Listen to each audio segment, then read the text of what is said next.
en esta palestra donde las voces se alzan y los caminos se bifurcan, donde el cristiano es romanista o testigo, o hay necios e insensatos, locos para contar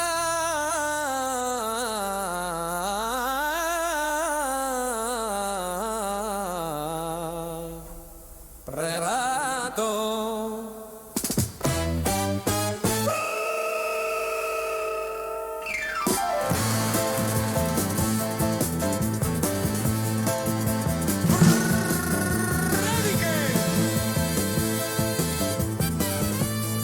Que sobrevuelan el Imperial y las 11 calvas. Cuervo y campaneros blancos.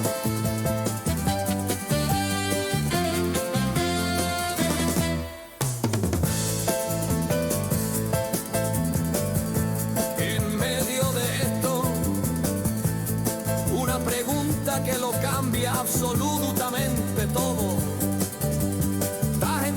Que Cristo murió y resucitó según la historia. Flavio Josefo, Plinio el Joven, Tácito, C.S. Lewis, Josh McDowell, Lee Strobel. Lee, culturízate, deja un poquito Netflix y lee más tu Biblia. Porque, como dijo Isaías, ay de mí, que soy muerto.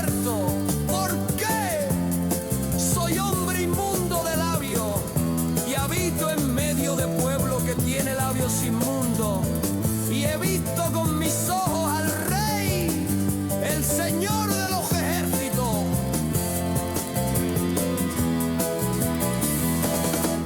Aún así vive la vida, que vida solo hay una. Sí, vive la vida, pero como que hay un juicio con Dios.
Buenas tardes, Sevilla. Seguimos hablando de la palabra de Dios. Un sábado más. Quiero empezar con esta pregunta del Catecismo Bautista de 1695. ¿En qué consistió la humillación de Cristo? ¿En qué consistió la humillación de Cristo? La humillación de Cristo consistió en haber nacido y haberlo hecho en una humilde condición, nacido bajo la ley, sufriendo las miserias de esta vida, la ira de Dios y la maldita muerte de la cruz, en haber sido sepultado y haber permanecido bajo el poder de la muerte por un tiempo. Si uno no está debajo de una piedra, si uno no pertenece a una religión donde lo celebren más tarde o más temprano, si uno no es un ateo, un agnóstico, un judío, un budista, un musulmán, si uno no es de una religión que no celebre la Semana Santa, sabe que hoy es sábado santo y sabe por lo que se suele decir que hoy es el día, hoy se celebra el día que Jesús estuvo en la tumba. Un día que, por cierto, si vamos a la palabra de Dios, comenzó ayer a las 6 de la tarde. El Gran Shabbat comenzó ayer a las 6 de la tarde y la palabra de Dios dice en los relatos de la sepultura de Jesús que después de que la hora novena llegó y Jesús murió, la hora novena eran las 3 de la tarde, tenían hasta las 6 de la tarde con mucha prisa para sepultar a Jesús y poder descansar en el día de Shabbat. Dice, por ejemplo, el Evangelio según Mateo en el capítulo 27, al atardecer llegó un hombre rico de Arimatea llamado José, que también se había convertido en discípulo de Jesús. Se presentó ante Pilato para pedirle el cuerpo de Jesús y Pilato ordenó que se lo dieran. José tomó el cuerpo y lo envolvió en una sábana limpia y lo puso en un sepulcro nuevo de su propiedad, que había cavado en la roca. Luego hizo rodar una piedra grande a la entrada del sepulcro y se fue. Allí estaban sentadas frente al sepulcro María Magdalena y la otra María. Al día siguiente, después del día de la preparación, el viernes entre las 3 y las 6 de la tarde, los jefes de los sacerdotes y los fariseos se presentaron ante Pilato. Señor, le dijeron, nosotros recordamos que mientras ese engañador aún vivía, dijo, a los 3 días resucitaré. Por eso ordene usted que se selle el sepulcro hasta el tercer día, no sea que vengan sus discípulos, se roben el cuerpo y le digan al pueblo que ha resucitado. Ese último engaño sería peor que el primero, el cual, por cierto, dice el Evangelio de Juan, que es blasfemia, porque Jesús decía ser Dios. Llévense una guardia de soldados, le ordenó Pilato, y vayan a asegurar el sepulcro lo mejor que puedan. Así que ellos fueron, cerraron el sepulcro con una piedra y lo sellaron y dejaron puesta la guardia. Tenemos otros 4 relatos de la sepultura de Jesús y comenzábamos diciendo en qué consistió la humillación de Cristo.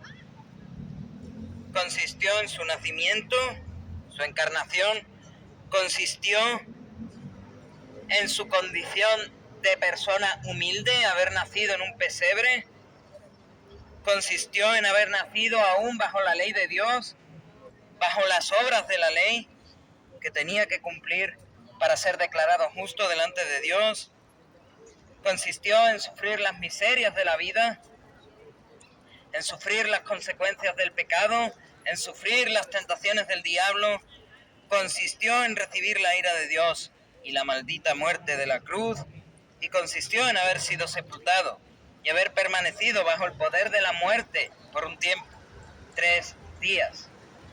Desde ayer, entre las 3 y las 6 de la tarde, hasta posiblemente esta tarde a las 6, y ya se cumplieron 3 días.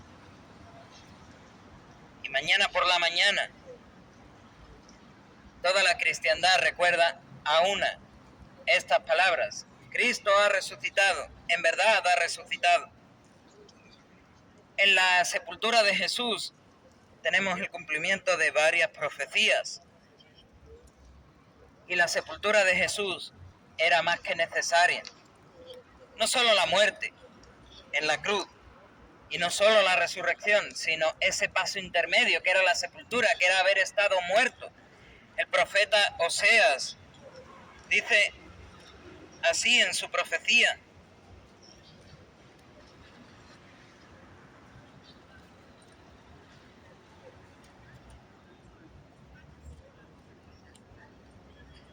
Oseas dice en el capítulo 13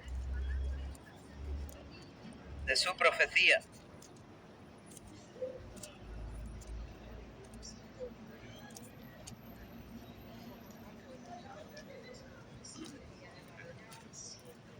versículo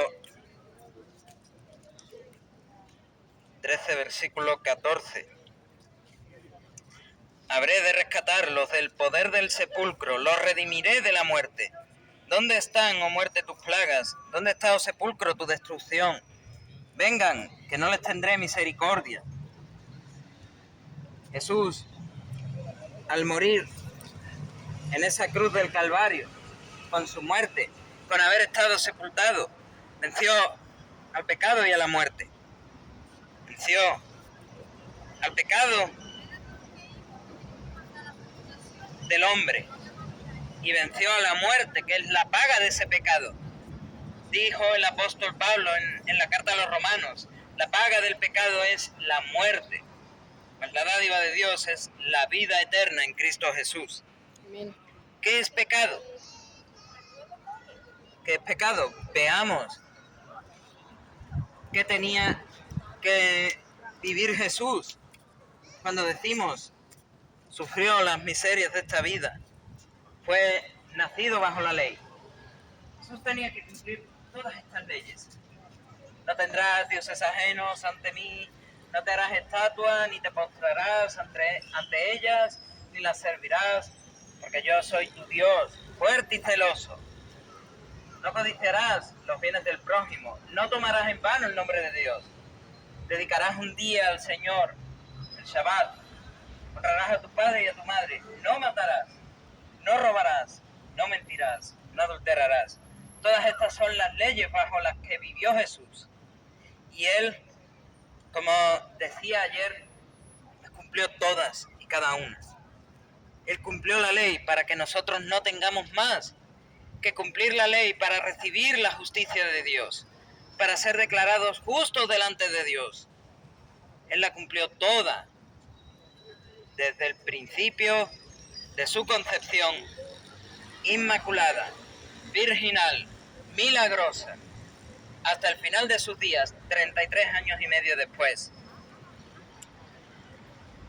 En esa vida perfecta, Él hizo lo que ninguno podíamos hacer, porque dice el profeta Ezequiel, ¿quieres ser justificado mediante la ley? ¿Quieres recibir la salvación? Y después de tu vida, después de haber entrado en la tumba, llegar al cielo y tener la vida por la eternidad, deberás cumplir esos 10 mandamientos a cabalidad. Deberás cumplir las leyes mosaicas a cabalidad, 613 mandamientos, uno detrás de otro. Y si fallas uno solo, para ti ya es imposible. Para mí lo era. Yo no sé, los que me estáis escuchando, si sois más perfectos que yo, pero para mí lo era. Yo no he sido capaz nunca de no mentir ni una sola vez. Desde que me concibieron mis padres hasta el día de hoy, mínimo debo de haber mentido una vez. La verdad es que seguramente tendría que tener más brazos que una araña para poder contar todas las mentiras que he podido decir a lo largo de la vida. No he podido estar sin robar más de una vez.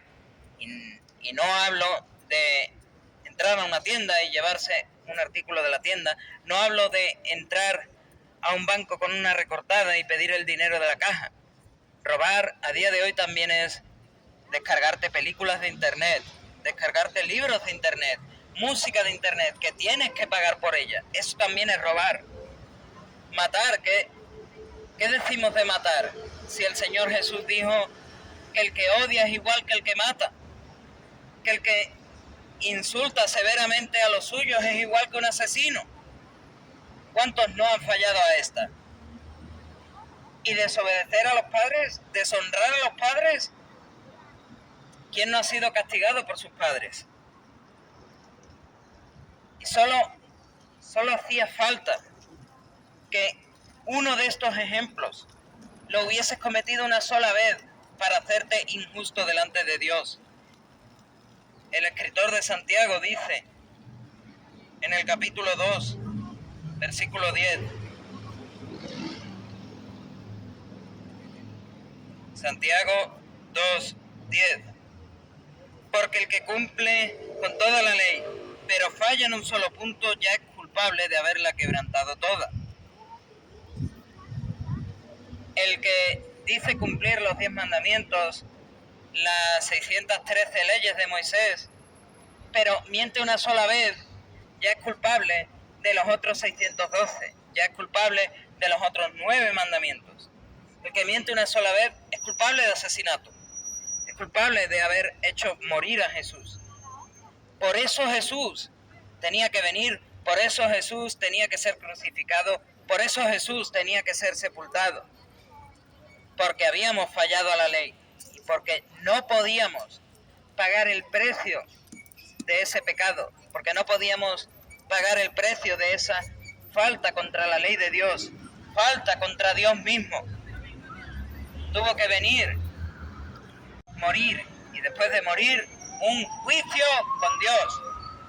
Y un juicio con Dios en el que la condena de cárcel es una eternidad separados de Dios, por cuanto todos pecaron y están destituidos, separados de la gloria de Dios, expulsados del cielo, deportados del cielo. Todos pecaron y están deportados del cielo a un lugar que, si quieres ponerle un nombre, no es necesario, pero si quieres ponerle un nombre, ponle el nombre que la palabra de Dios utiliza: infierno, Hades, Gehenna. Ese es el lugar a donde van todos los que han muerto en sus delitos y pecados, sin arrepentirse de sus pecados y sin tener su fe puesta en Jesucristo para salvación y para justificación. Por eso vino Jesús, por eso nació sin pecado, por eso vivió sin pecado, por eso resistió las tentaciones del diablo, por eso se levantaba de mañana muy temprano para irse al monte más perdido, a tener comunión y orar con su Padre, con Dios el Padre. Tenía que tener comunión, apartarse, hacerse santo, para que nosotros pudiésemos recibir su santidad y su justicia. Amén. Por la fe. Tenía que morir de la manera más horrible, recibir la peor de las muertes, como decía ayer. Él fue llevado en una gincana judicial de un sitio a otro de la ciudad de Jerusalén.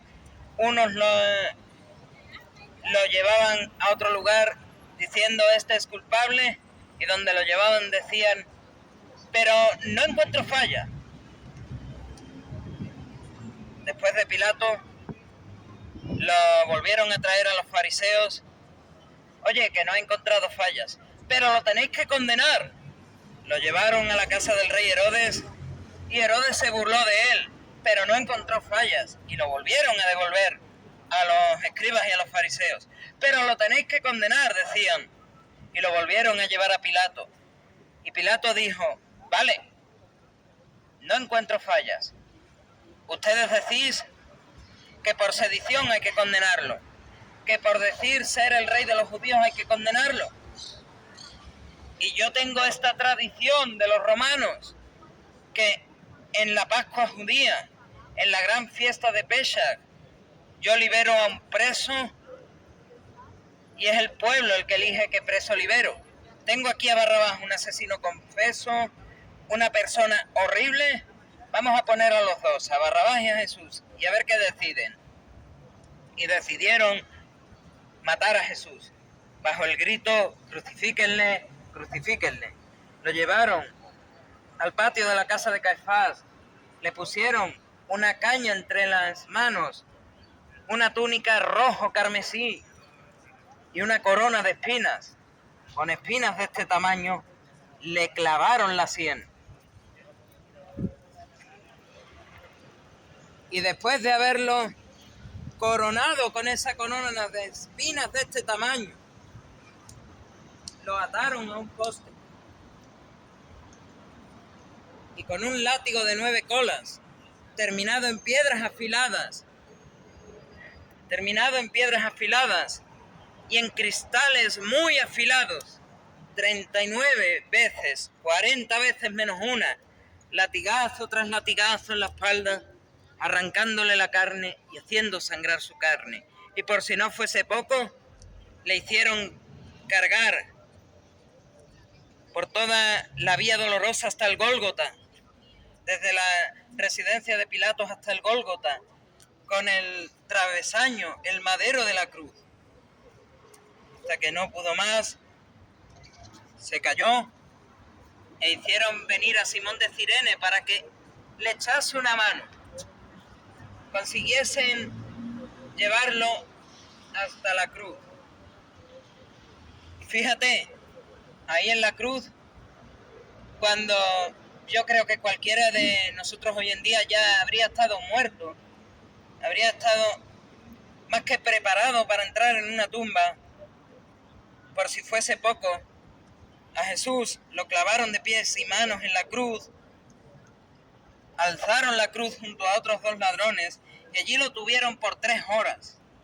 3 horas, desde la hora sexta hasta la hora novena, en la que simplemente para el mero hecho de respirar tenía que levantarse y apoyarse en los clavos de los pies para poder respirar, mientras los clavos de las manos lo hacían caerse del peso para abajo. Y él haciendo fuerza con los pies contra la gravedad, pies clavados con clavos del tamaño de este libro, haciendo fuerza contra la gravedad para intentar respirar. Y a la hora novena murió con estas palabras: consumado es. Todo queda pagado. Si necesitábamos a alguien que pagase por nuestros pecados, si necesitábamos a alguien que pagase la ira de Dios, Cristo la pagó. Y la pagó, vamos, no solo dejó la deuda pagada por completo hasta ese momento, sino hasta el día que muramos. Todo lo que hemos pecado, estábamos pecando y vamos a pecar, ha quedado pagado por Cristo en esa cruz. Y luego fue sepultado, y lo hemos leído en el Evangelio de Mateo, pero déjame decirte unas pocas de profecías que se cumplieron en esa sepultura. Vamos a ir a uno de los capítulos más famosos del Antiguo Testamento y posiblemente el más obviado por los judíos. Isaías, capítulo 53. Dice así: se le asignó un sepulcro con los malvados y murió entre los malhechores, aunque nunca cometió violencia alguna ni hubo engaño en su boca. Con los ricos fue su sepultura, dice otras traducciones. Ricos, como hemos leído de José de Arimatea, que le prestó su tumba, cumpliendo esta profecía.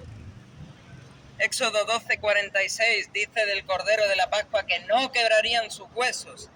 Salmos 22:17 dice que sus huesos podía contarlos todos, no quebraron sus huesos. Salmos capítulo 34, versículo 20. Salmos 34:20 dice: le protegerán todos los huesos y ni uno solo quebrarán. Y es curioso porque los romanos del tiempo de Jesús, para asegurarse que alguien estaba muerto, cogían y le daban un martillazo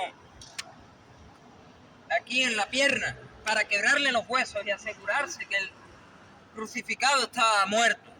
Pero con Jesús no lo hicieron, porque tenía que cumplir las profecías. Y los mismos escribas y los fariseos, después de que José de Arimatea fuese a pedir el cuerpo, lo sabían. Jesucristo, aquel que había muerto en esa cruz del Calvario, debía de seguir cumpliendo las profecías. Y si no las cumplía, los discípulos harían que se cumpliese sí o sí.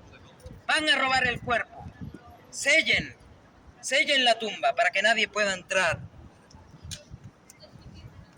Salmos 16:10 dice: no permitirás que tu santo vea corrupción. No permitirás que Jesús se quede en la tumba muerto. Y en el libro de Hechos de los Apóstoles, en la primera predicación de Pedro, él coge y da la interpretación de este versículo del Salmo 16. Sin embargo, a Cristo Jesús Dios lo resucitó, librándolo de las angustias de la muerte, porque era imposible que la muerte lo mantuviera bajo su dominio. En efecto, David dijo de él, versículo 27, no dejarás que mi vida termine en el sepulcro, no permitirás que tu santo sufra corrupción.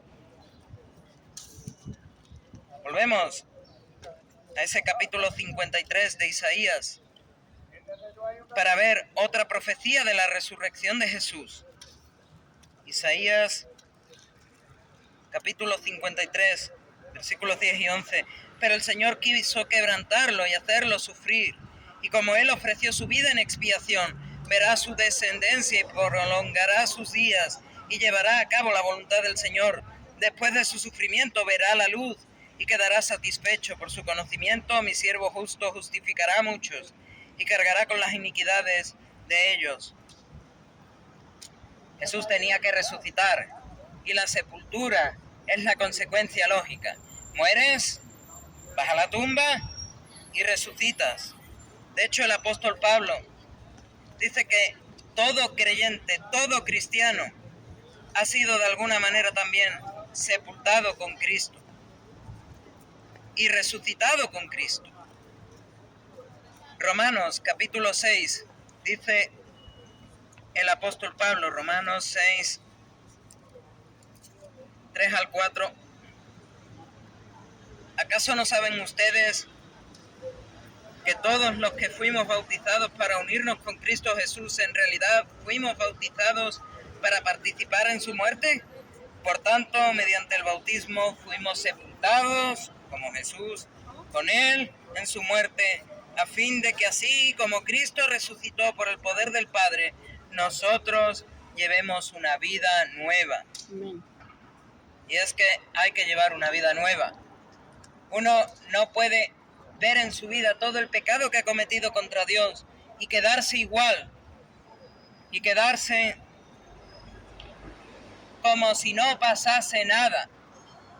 Uno debe de ver su pecado y debe de ver lo que hizo Jesús en esa cruz, en esas últimas horas de vida. Y eso le debe de llevar a arrodillarse, humillarse ante el Señor y pedirle en fe: Señor, reconozco que soy el mayor de los pecadores, perdóname por mis pecados, me arrepiento de todos ellos, quiero caminar en una nueva vida, envía al Espíritu Santo a morar en mí, porque confío que Cristo Jesús en esa muerte de cruz, en esa sepultura y resurrección, pagó por todos mis pecados, pagó por toda la ira que tú tenías en contra de mí. Porque la palabra de Dios, y esto, así quiero terminar, dice de la humillación de Jesús. Vuelvo a repetir la pregunta y la respuesta. ¿En qué consistió la humillación de Cristo? La humillación de Cristo consistió en haber nacido y haberlo hecho en una humilde condición, nacido bajo la ley, sufriendo las miserias de esta vida, la ira de Dios y la maldita muerte de la cruz, en haber sido sepultado y en haber permanecido bajo el poder de la muerte por un tiempo. ¿En qué consistió la humillación de Cristo? ¿Y por qué nosotros también deberíamos humillarnos ante Dios? La actitud de ustedes debe ser como la de Cristo Jesús, dice Pablo a los Filipenses, quien siendo por naturaleza Dios, no consideró el ser igual a Dios como algo a que aferrarse, por el contrario se rebajó voluntariamente, tomando la naturaleza de siervo y haciéndose semejante a los seres humanos, y al manifestarse como hombre se humilló a sí mismo, se hizo obediente hasta la muerte y muerte de cruz. Por eso Dios Resucitándolo, lo exaltó hasta lo sumo y le otorgó el nombre que está sobre todo nombre, para que en el nombre de Jesús se doble toda rodilla en el cielo y en la tierra y debajo de la tierra, y toda lengua confiese que Jesucristo es el Señor, para gloria de Dios el Padre.